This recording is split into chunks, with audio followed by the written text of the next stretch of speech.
चालान creation करने पूर्व प्रथम आग अदर्स जाकि रिपोर्ट को जीवा सेठी लॉगिन एड्रे ब्रांच वाइज जाकि आम ये ब्रांच चूज करवा एप्लिकेशन डाटा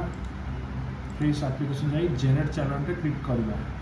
जेनेट चालान रे क्लिक कर 10-15 मिनट भितर आपन देखो केमती गोटे डिटेल्स रो चालान जेनेट होकर आसो पोर्टाल रे आग प्रोसेसिंग लिखि ये जिते प्रोसेसिंग कंप्लीट हो एक्शन रे डाउनलोड ऑप्शन आसो यहाँ जो ऑलरेडी मुझे से करूना डाउनलोड ऑप्शन आसला आप देखिए पासवर्ड प्रोटेक्टेड थाए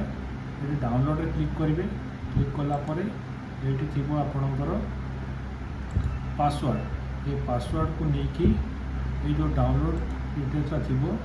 तादेह आप पुट कलापर एक्सेलटा खोल एक्सेलटा खोलला नेक्स्ट काम कौन रहा आमर आम आग चेक करवा सेठी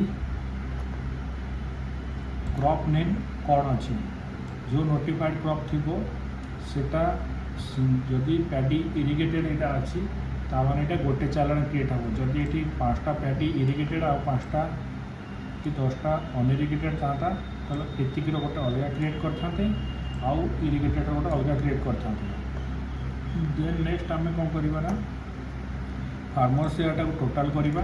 जोटा कि मुझे करी फार्मर शेयर तापर आप कौन करेंगे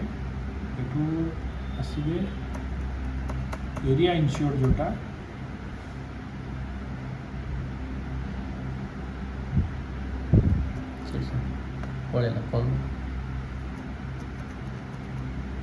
एरिया इंश्योर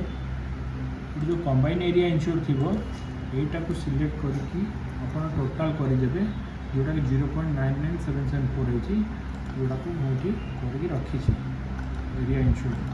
ये दुटा इम्पोर्टाट आम रहा चालान क्रिएशन कला से मांग एरिया तो ये एरियाटा आप पकेला से डिफल्ट रे सम इंश्योर देखेब टोटाल के सम इंश्योर जो सम इंश्योरटा को आप ये जो सम इंश्योरटा अच्छी सहित मैच करदे सम इंश्योरटा को मैच करदे ये जो अमाउंटा रोचे ये अमाउंटा जब मैच कर चालान ठीक अच्छी बेसिस आप चालान क्रिएट प्रोसेस करदे चालान क्रिएशन हो सारापर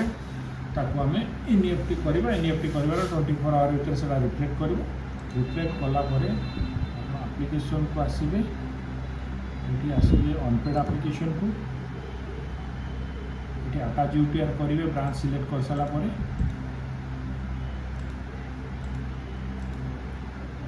ये तो देखेबनी ये अटाटी यूटीआर करेंगे अटैच होगा से अनपेड पेड ऑप्शन देखेगा।